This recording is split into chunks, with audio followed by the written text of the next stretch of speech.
Welcome to Lesson 20. This is our last session in the series called What is Process Thought? Our focus has been on learning to read Whitehead's Process and Reality. My hope is that earlier lessons enable you to read the book with comfort and pleasure. There will always be aspects of process and reality that are confusing.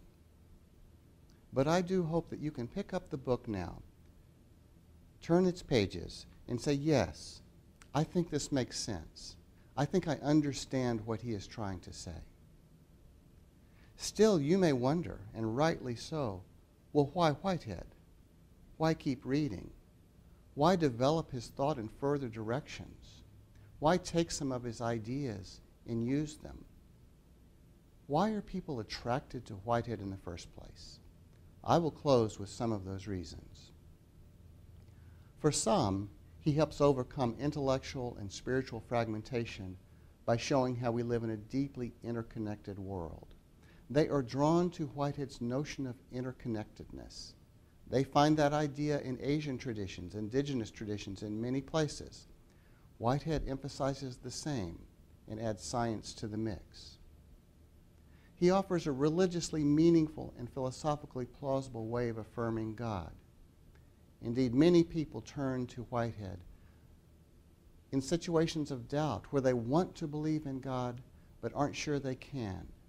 Whitehead gives them a way to love God with their minds and not just their hearts. He takes beauty and the arts seriously. He takes the human body seriously. His ideas encourage creativity in education and business, culture, and the government.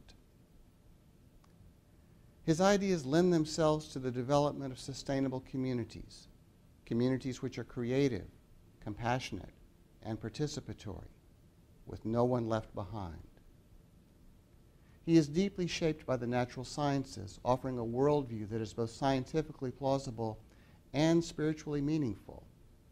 Thus, he offers a bridge between spirituality and science, indeed between religion and science. For Whitehead, people can say yes to religion and yes to science. They can even inform one another. He does not hide from tragedy and suffering. In affirming the creativity of the world, too, he shows how many things that happen in life are not caused by God and cannot be prevented by God. But he also shows how God shares in the tragedy and helps people respond with courage and creativity, building new lives from ashes. He celebrates the multiplicity of creation and provides strong support for appreciating diversity, both human and ecological. In Whitehead, we recall harmony is not sameness. Harmony requires differences. Harmony is always moving. Harmony takes delight in novelty. His philosophy is very Asian in its flavor and offers a powerful bridge between Eastern and Western ways of thinking. Today, some people are talking about the possibility of a 21st century enlightenment, a second enlightenment that builds upon the best of Western modernity, but also moves beyond the worst. Its instrumental approach to the earth, its overemphasis on the economic side of life, its emphasis on reason at the expense of tradition, at the expense of spirituality. Whitehead offers a way for people all over the world to internalize insights from the East, which can be antidotes to the worst aspects of Western modernity, and simultaneously to appreciate the dimensions of Western modernity that point toward a promising future for all. He offers, as it were, an East-West perspective. There's perhaps one more reason why people are drawn to Whitehead. He offers support for an empathic civilization in which emphasis is placed on imagining ourselves inside the skin of other people, and indeed other animals, and saying, how does the world look from your point of view? And how might my life be enriched by a sense of solidarity, not only with your outer behavior, but your emotions, your feelings, your perspective?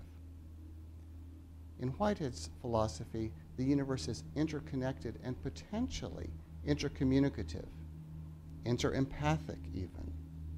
Indeed, Whitehead imagines God, the ultimate unity of the universe, as a deep empathy. These are some of the reasons people are drawn to Whitehead's thought. So what does he offer? A philosophy of experience, a philosophy of organism, a philosophy of beauty, a philosophy of love. For the time being, let's just call it a process philosophy. Thanks for joining me.